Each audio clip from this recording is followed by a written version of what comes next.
지난주 우리 중고등부 수련회 감사 예배 은혜였죠. 이번 우리 중등부 그리고 고등부 청년부는 우리도 어린이 부서만 그런 게 아니라 우리도 함께 같은 주제로 머리 맞대고 한번 해보자, 이렇게 우리 전도사님 목사님들 모여가지고 함께 이야기를 하면서 하나님의 언약이라는 주제를 가지고 이번 수련회를 다 진행을 하게 되었습니다. 아브라함에게 하나님 어떻게 약속하시고 이끌어 가시는지, 그것을 통해서 우리에게 주어진 언약을 어떻게 이루어가는 자들로 서 있을지 결단하는 시간을 가졌습니다. 지난주 김주영 전도사님이 말씀해 주신 것, 핵심 주제 본문이었던 창세기 17장을 포함하여서 아브라함의 생애를 잠시 한 번 더 정리해 보면, 아브라함이 자기 고향 갈대아 우르에서 잘 살다가 하나님이 75세가 되던 해에 불러내시죠. 세 가지 약속을 하십니다. 내가 내게 보여줄 땅으로 가라. 너를 통해 시작되는 백성을 만들어 주겠다. 너를 축복하는 자에게 나도 축복하고 너를 저주하는 자에게 나도 저주하겠다. 이 약속을 맺으시는데, 아브라함이 이 약속을 받을 만해서 어떤 능력이 있어서 이 약속을 받았던 것이 아닙니다. 하나님께서 이방신을 섬기고 있었던 아브라함을 일방적으로 택하시고 일방적으로 언약을 맺으신 것입니다. 이것이 하나님의 은혜이고 하나님의 섭리입니다. 아브라함은 처음부터 하나님의 이 약속을 믿지 못했죠. 하나님이 불러내신 약속의 땅 가나안에 기근이 들자 자기 먹고 살자고 하나님이 그 약속의 땅을 버리고 애굽으로 이주를 합니다. 그런데 또 거기서 자기 목숨을 걱정해서 아내 사라를 누이라고 속이는 일도 있었고, 시간이 지나면서 하나님의 약속이 이루어질 기미가 전혀 보이지를 않자 자기 생각으로, 자기 방법으로 자기의 친족 가운데 다메섹 사람 엘리에셀을 후사로 세우려고 합니다. 그러자 하나님이 아브라함을 밖으로 끌고 나가셔서 하늘을 우러러 뭇별을 셀 수 있나 보라. 내 자손이 이와 같으리라. 다시 한번 그 하나님의 약속을 보여주시고, 그리고 언약식도 체결하십니다. 그럼에도 여전히 아브라함은 현실과의 괴리감으로 인해서 온전히 그것을 믿는 수준까지 이르지 못했습니다. 그래서 끊임없이 나의 방법, 자기가 세운 대안을 마련하죠. 16장에 이르러서, 창세기 16장에 이르러서 여종 하갈을 통해서 이스마엘을 낳습니다. 이게 맞아, 이스마엘이 맞는 거야, 이렇게 생각하면서 아브라함이 이스마엘의 재롱을 보면서 만족해하고 있을 때 하나님이 딱 나타나셔서 너는 내 앞에 행하여 완전하라. 내가 세운 언약, 그것을 이루는 것이 너에게 달려있는 것이 아니라 나에게 달려있는 거야. 나는 전능하신 여호와 하나님이라. 이렇게 말씀하시면서 아브라함의 이름을 아브라함으로 바꿔주십니다. 아브라함은 처음부터 완성형의 믿음을 가지고 있었던 사람이 아니었죠. 그래서 일정 수준에 오를 때까지 하나님이 끊임없는 그 불신에도 불구하고 계속해서 아브라함을 설득해가는 모습이 곳곳에 등장을 합니다. 그리고 오늘 창세기 22장 모리아산에 이르게 됩니다. 그러기에 아브라함의 일평생은 모리아산까지 가는 길이었다라고도 할 수 있겠습니다. 하나님이 마지막 순간에 이 모리아산에 세우기 위해서 아브라함을 불러내셨고, 그 인생 전체 걸음걸음을 모리아산까지 인도함을 받는 걸음이었다 하는 것입니다. 그런데 이 모리아산에 하나님이 부르신 목적이 무엇일까요? 1절에 보면 이렇게 말씀을 하고 있죠. 하나님께서 시험하시려고. 하나님이 주시는 시험은 테스트입니다. 마귀가 주는 시험, 그 유혹과는 다른 것이죠. 하나님이 거룩한 그 의도를 가지고 베푸시는 시험입니다. 이렇게 하나님이 테스트하려고 아브라함을 불러내시는데, 하나님이 하시는 이 테스트는 말랑말랑한 시험이 아닙니다. 무시무시한 시험이었습니다. 하나님이 뭐라고 하시냐면 2절 말씀에 내 아들 내 사랑하는 독자 이삭을 번제로 드리라. 이것을 아브라함이 들었는데도 이게 맞나? 내가 이걸 제대로 들은 게 맞나? 정말 이 신이, 여호와라고 하는 이 신이 내가 알던 신이 맞는 것인가? 하나님 존재에 대한 인식을 뒤흔드는 그런 시험, 굉장히 무서운 시험이었습니다. 이 시험에 대해서 히브리서 11장 17절은 이렇게 말씀합니다. 그런 약속들을 받은 자로 돼 그의 외아들을 드렸느니라. 이 시험은 어떤 시험이라는 것입니까? 약속을 받은 자인가 아닌가, 그것을 테스트하는 시험이었다는 것입니다. 그래서 이 테스트는 언제 끝나냐면 약속을 받았다는 것이 증명이 되면 끝이 나는 시험입니다. 그런데 이것을 보이지 못하면 다시 처음부터 시작하는 것이죠. 아브라함은 이해가 되지 않았지만 일단 순종합니다. 3절 말씀에 보면 아침 일찍 일어나서 하나님이 일러주신 그 땅으로 갑니다. 그리고 4절에 제3일에 아브라함이 눈을 들어 그곳을 멀리 바라본지라, 이렇게 말씀을 합니다. 여기 보면 굉장히 묘한 단어가 하나 나오는데 바로 제3일이라고 하는 단어입니다. 제3일, 아브라함이 하나님의 말씀을 듣고 이 모리아 산까지 가는 거리입니다. 3일길. 이 3일길을 딱 걸어가는데 아브라함이 어떤 마음으로 그 길을 걸어갔을까요? 이해되지 않는 하나님, 그로 인해서 마음속에 차오르는 분노가 가득했겠죠. 아니, 하나님이 주셔놓고서는 죽이라고 하는 것은 어떤 이유입니까? 내가 중간에 안 될 것 같아서 하갈을 취해서 한 아이를 가졌잖아요. 그런데 하나님이 이스마엘은 아니다, 너의 씨에서부터 너의 몸에서 나온 그 자식이라야만 언약의 백성이 될 것이다, 이 아이는 아니라고 말씀하셨잖아요. 그러니 하나님이 도무지 이해가 되지 않았고 하나님을 향해서 원망과 불평을 하면서, 끊임없이 원망과 불평을 하면서 3일길을 올라갔겠죠. 이 아이가 지금 나이가 몇 살이냐면 중학생 정도 나이입니다. 14세에서 16세 정도 되는 나이. 이 아이가 처음 옹알이 하는 것, 재롱 부리는 것 다 봤잖아요. 성장하는 모습을 쭉 다 봐왔어요. 그런데 이 아이를 어떻게 칼로 찔러서 각을 떠가지고 불로 태워드리는 번제로 드립니까? 나는 못한다 그랬으면 어떻게 했을까요? 3일길을 올라가지 못했을 것입니다. 중간에 너랑 나랑 도망가서 살자 이래가지고 이삭이랑 도망가서 영원히 하나님의 얼굴을 피해서 살았을 것입니다. 그런데 4절 말씀, 제3일에 아브라함이 눈을 들어 그곳을 멀리 바라본지라. 3일길을 침묵 가운데 걸어가고 있는데 아브라함이 먼 산을 응시한 겁니다. 하나님이 말해준 그 모리아 산을 이렇게 멀리서 응시하고 쳐다보고 있는 것입니다. 무서운 침묵이죠. 이 침묵 가운데 아브라함이 어떤 결론에 도달한 것 같습니다. 어떤 결론일까요? 5절 말씀에 보면 이렇게 말씀을 합니다. 이에 아브라함이 종들에게 이르되 너희는 나귀와 함께 여기서 기다리라. 내가 아이와 함께 저기 가서 예배하고 우리가 너희에게로 돌아오리라. 아멘. 주어가 뭡니까? 우리가 돌아오리라. 이삭을 번제로 드리고 나면 아브라함이 홀로 남게 될 거 아닙니까? 홀로 돌아오는 겁니다. 그게 당연한 건데, 그런데 아브라함이 이삭을 데리고 번제로 드리러 가면서 종들에게 우리가 가서 거기서 예배하고 우리가 돌아오겠다라고 하고 있습니다. 이상하죠? 이게 바로 아브라함이 믿음 가운데 했던 고백의 증거입니다. 내가 이 아이와 함께 가서 예배하고 우리가 다시 돌아올 것이니까 기다려라. 참 놀라운 믿음이죠. 이게 아예 죽는다고 생각한 겁니까? 안 죽는다고 생각한 겁니까? 안 죽는다고 생각한 겁니까? 안 죽는다고 생각한 겁니까? 안 죽는다고 생각한 것이죠. 그리고 행동을 어떻게 합니까? 아이를 진짜 찔러 죽이려고 하는 겁니다. 10절 말씀에 손을 내밀어 칼을 잡고 그 아들을 잡으려 하니, 진짜 망설임 없이 진짜 죽이려고 찔러 쪼개려고 내리꽂은 겁니다. 탁 내리꽂으니까 하나님이 깜짝 놀라신 것이죠. 그래서 급하게 천사를 보내셔서 야야야 아니다 이러면서 말리시는 겁니다. 아브라함은 어떻게 이런 행동을 했을까요? 이 해답은 바로 3일길에 있습니다. 3일길을 올라가는데 처음에는 분노가 일었고 도무지 이해가 되지 않았습니다. 도망가고 싶었을 것입니다. 그런데 잠잠히 생각하면 생각할수록 하나님의 말씀이 선명해지는 겁니다. 하나님이 분명히 내 몸에서 나온 자식으로 민족을 만들겠다라고 약속을 하셨지.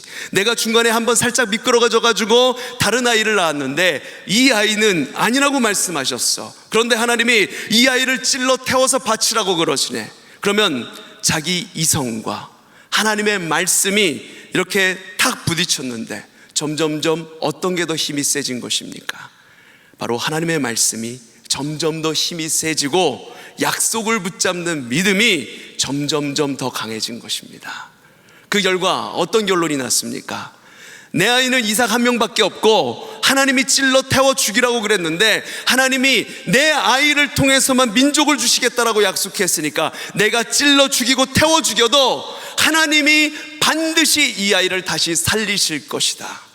이 믿음이 순간적으로 그 마음에 확 들어온 것입니다. 하나님에 대한 분노를 넘어가는, 하나님에 대한 실망과 회의를 넘어가고 죽음을 넘어가고 다시 살리실 것, 부활할 것을 내다보는 그 믿음이 그 안에 생겨난 것입니다. 그래서 하나님이 너무나 흡족하셔서 아브라함을 뭐라고 부르십니까? 믿음의 조상이라고 칭하신 것입니다. 아브라함이 제일 처음 믿었기 때문에 조상이 된 게 아닙니다. 약속을 받은 자로서의 시험을 최초로 감당한 사람이 아브라함이라고 하는 것, 그래서 믿음의 조상이 될 수 있었던 것입니다. 하나님은 우리가 모리아산까지 가는 길에 수많은 관문을 놔두십니다. 그런데 하나님의 길의 특징이 무엇인 줄 아십니까? 하나의 길이 완전히 닫혀야만 그 다음 길을 여십니다. 내 방법, 내 생각, 길이 여러 개로 통하는 것 같고 닫혀 있지 않으면 그 다음 길을 안 여시는 거예요. 우리의 길이 막혔다는 것은 길이 완전히 막혔다는 것이 아니라 다른 길을 여셨다는 뜻입니다. 하나님이 다른 길을 열어놓고 계십니다. 문제는 무엇인가? 믿음으로 바라봐야만 보이는 길이거든요. 하나님의 약속을 붙들어야만 보이는 길이거든요. 믿음의 눈으로 바라보고 하나님의 약속을 붙들고 쳐다보는 순간 믿음이 없을 때에는 보이지 않았던 새로운 문이 열리고 새로운 길이 열려지는 것입니다. 그래서 하나님에게는요, 믿음이 없이는 절대로 갈 수 없는 길입니다. 그때 우리를 그 다음 문이 열릴 때까지 기다리게 만드는 원동력은 무엇일까요? 그것이 바로 믿음입니다. 하나님이 말씀하신 그 약속을 붙잡는 믿음, 약속을 붙잡을 때 우리는 믿음으로 나아갈 수 있는 것입니다. 모리아산에서 하나님이 아브라함만 부르신 게 아니라 우리도 불러 세우십니다. 그런데 하나님이 아브라함에게 어떤 하나님으로 드러나십니까? 12절 말씀에 내가 내 아들 내 독자까지도 내게 아끼지 아니하였으니 내가 이제야 내가 하나님을 경외하는 줄을 아노라. 하나님은 급하게 아브라함을 말리시면서 이렇게 말씀을 하시고 순양 하나를 준비해 놓으시고 그 순양으로 아들을 대신하여 번제로 바쳐라. 그러면 아들을 바친 것과 같이 인정해 주겠다 하시죠. 이 아브라함이 여기에 제단을 쌓고 그 장소를 뭐라고 부릅니까? 14절 말씀을 한 목소리로 읽겠습니다. 시작. 아브라함이 그 땅 이름을 여호와 이레라 하였으므로 오늘날까지 사람들이 이르기를 여호와의 산에서 준비되리라 하더라. 아멘. 아브라함이 단을 쌓고 여호와 이레라고 부르는데 여호와 이레가 무슨 뜻입니까? 준비하시는 하나님. 하나님이 이삭을 바치라고 하셨지만 이삭보다 더 아름다운 것으로, 더 완벽한 것으로 준비하신다는 것을 우리에게 보여주는 것입니다. 이번 수련회 라인업 하나님의 약속을 잇다라는 주제로 진행을 했습니다. 하나님께서 아브라함에게 그리고 우리 청년 개개인에게 하신 약속이 무엇일까? 그것을 찾아가는 여정이었습니다. 그리고 셋째 날 조별 나눔에 과연 내가 하나님께 약속을 받았는가? 그 약속을 받았다면 하나님 앞에 내어놓아야 할, 바치기 힘들지만 드려야 할 이삭이 무엇인가 고민하고 나누는 시간을 가졌습니다. 물론 고민 끝에 결론을 내린 청년들도 있었고 그렇지 못한 청년들도 있었습니다. 그러면서 제가 이번 수련회 우리 청년들에게 이삭이 무엇일까 한참을 생각해 보았습니다. 그런데 한참 묵상하고 생각하다가 하나님이 그런 마음을 제게 주셨습니다. 이번 수련회 그 자체가 우리 청년들에게 이삭이었다. 이번 수련회 팀원들이 팀장 포함 총 18명이었거든요. 이분들은 저랑 첫 미팅을 했던 게 3월입니다. 3월부터 8월까지 수련회 이를 때까지 약 4개월에서 5개월이 되는 이 시간을 달려왔습니다. 매주 모이고 수련회가 임박했을 때는 매일 모여서 수련회 프로그램 진행, 어떻게 하면 이 언약이라는 주제를 피부로 와닿게 시각적으로 보여지게 느껴지게 만들 수 있을까, 한마음이 되어서 정말 계속 회의하고 준비하고 그랬습니다.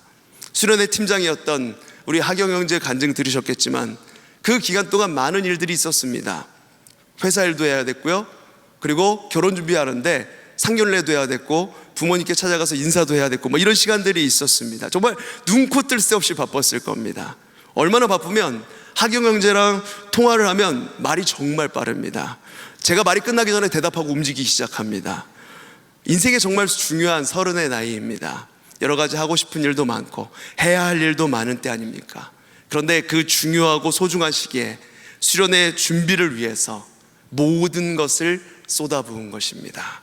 어마어마한 대가 지불과 헌신이 있었습니다. 청년들에게 시간은 곧 돈입니다. 시간이 곧 미래입니다. 이들이 이렇게 시간을 쓴다는 것은 정말 쉽지 않은 일입니다. 내 모든 시간과 내 모든 열정을 나의 레벨을 업시키는 데 써도 부족한 시간들입니다. 그런데 그런 시대에 주를 위해서 우리 청년들이 모든 시간과 열정, 내가 하고 싶은 것을 다 내려놓고 주 앞에 드리고 주께 헌신한 것입니다. 주께서 주신 그 마음으로 헌신을 다한 것입니다. 수련회 참여한 지체들도 그렇죠. 3박 4일의 수련회를 참여하기 위해서 가족 휴가를 포기한 청년들도 있었고, 달콤한 휴식을 포기하고 이때 휴가를 몰아서 쓰면서 수련회에 참여한 청년들, 다리 수술한 지 얼마 되지 않아서 불편한 몸을 이끌고 기부스를 하고 다리에 붕대를 감고 예배에 이렇게 쭈그리고 앉아서 예배를 드렸던 그런 청년들도 있습니다. 심지어 수련회에 참여하기 위해서 지금 취업을 알아봐야 되는데 취업 일정을 늦춘 청년도 있습니다. 나의 모든 편리함, 나의 모든 욕구, 회사 공부 다 그 시간을 온전히 주께 내어드린 것입니다. 그렇게 결단하면서 수련회를 참여했습니다. 제가 마지막 셋째 날 저녁 집회 때 이 똑같은 창세기 22장 본문으로 말씀을 전하려고 딱 단합해 섰는데 우리 청년들의 눈빛에서 그 간절함과 애절함이 느껴지는 겁니다. 주께 모든 것을 드리겠습니다, 이런 결단으로 여기 앉아 있습니다. 이런 초롱초롱한 눈빛으로 저를 쳐다보는데 이때 하나님이 그런 마음을 주셨습니다. 이 청년들이 이 수련회를 오려고 결단하면서부터, 그리고 수련회 기간을 지나면서 하나님의 언약을 묵상하면서 가장 내려놓기 힘든 나 자신, 자아를 내려놓고 주님 뜻대로 하십시오 하는 결단으로 삶의 이삭을 주님 앞에 드렸구나, 이 마음으로 단위에서 말씀을 전하니 제가 오히려 말씀을 전하는 동안 은혜를 받는 겁니다. 청년들의 마음과 그 에너지를 통해서 더 힘을 얻고 말씀이 운행하고 계시는구나, 하나님이 저들의 마음을 아시고 역사하고 계시는구나, 이 놀라운 은혜가 느껴졌습니다. 어떤 분들은 이런 말씀을 하십니다. 우리 교회가 제일 좋은데 수련회 굳이 멀리까지 가서 할 이유가 있나요? 교회에서 하면 더 많은 청년들이 하루라도 참여할 수 있을 텐데요. 물론 맞습니다. 수련회 장소 멀고 가기 어렵고 교회보다 훨씬 불편합니다. 벌레들이 어찌나 많이 있든지 우리 키 큰 하경 형제 같은 청년들이 벌집 아저씨라고 하면서 자매들 대신 벌레를 계속해서 잡아줬습니다. 그리고 예배당도 계속 바닥에 있어야 되니까 불편하죠. 또 숙소는 좁아서 계획된 인원보다 훨씬 많은 인원들이 오니까 우리 형제들은 방 수용 인원보다 많은 인원이 거기서 함께 자다 보니까 막 칼잠을 자고 신발장 옆에 가가지고 자고 이러면서 10년 만에 군대 체험 다시 하는 것 같다고 막 이런 이야기를 하는 청년들도 있었습니다. 그런데 왜 이런 곳에 굳이 시간과 재정을 들여서 가는 것일까요? 그게 여러분 헌신입니다. 대가 지불입니다. 그 모든 편리함을 내려놓고 내가 내려놓기 힘든 것을 주를 위해 드리고 수련회에 딱 참여해서 다른 건 다 모르겠고 난 수련회 은혜 받으러 왔다, 주님 만나러 이곳에 왔다, 마음먹은 청년들은 눈빛부터 다릅니다. 그 마음이 느껴지니 예배 가운데 소통이 일어나기 시작하는 것이고, 간증이 나오는 것이고, 주님 만나는 역사들이 일어난 것입니다. 실제로 그래서 이번 수련회에 하나님이 미리 준비하고 기다리신 그 하나님의 은혜를 경험한 청년들이 참 많았습니다. 인생 처음으로 하나님을 체험했다는 청년, 여러 어려움 속에, 일들 속에 인생을 포기하려고 때로는 목숨을 끊을까도 생각을 했었는데 수련회를 통해 다시 시작해보겠다는 마음이 생겼다는 청년, 하나님이 나를 알고 계시고 나의 삶을 인도하고 계셨다는 것을 비로소 느끼게 되었다는 청년, 다 이야기할 수 없을 정도로 많은 청년들의 간증이 쏟아졌습니다. 인생 최고의 수련회 중 하나였다, 이런 고백도 있었고요.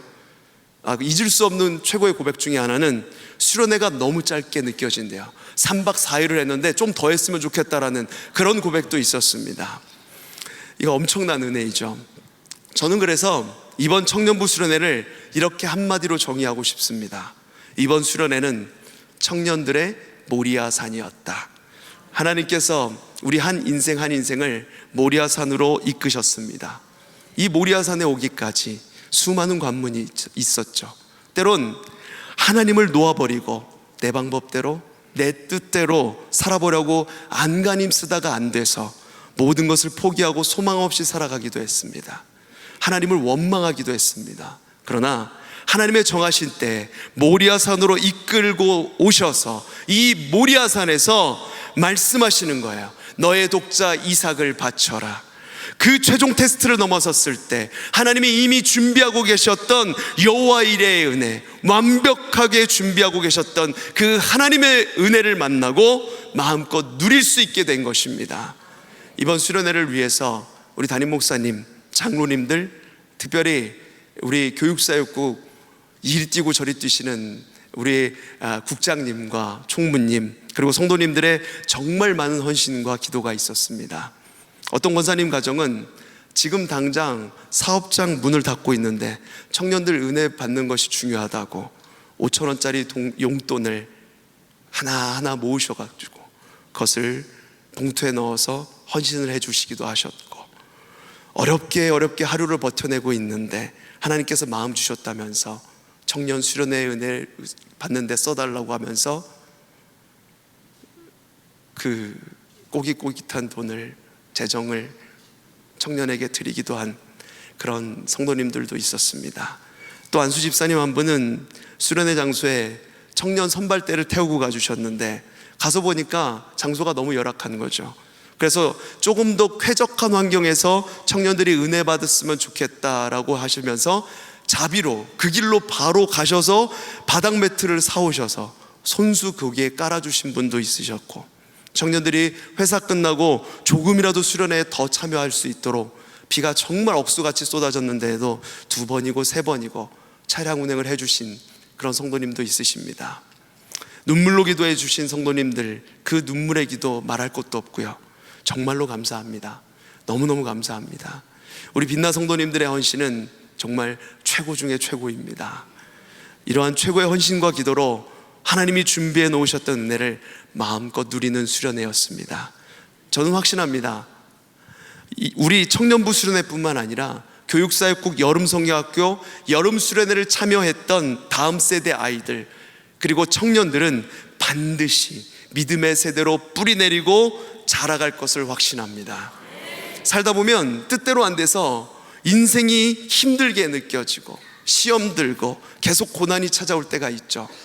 그래서 방황하는 시기가 있기도 할 것입니다.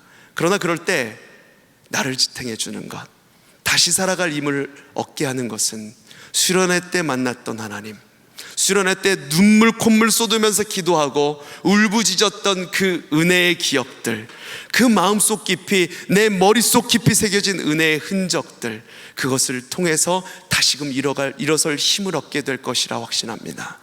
수련회 성경학교를 거쳤던 친구들은 반드시 다시 돌아옵니다. 반드시 주 앞에 바로 설 것입니다. 그래서 이 수련회가 정말로 중요한 것입니다.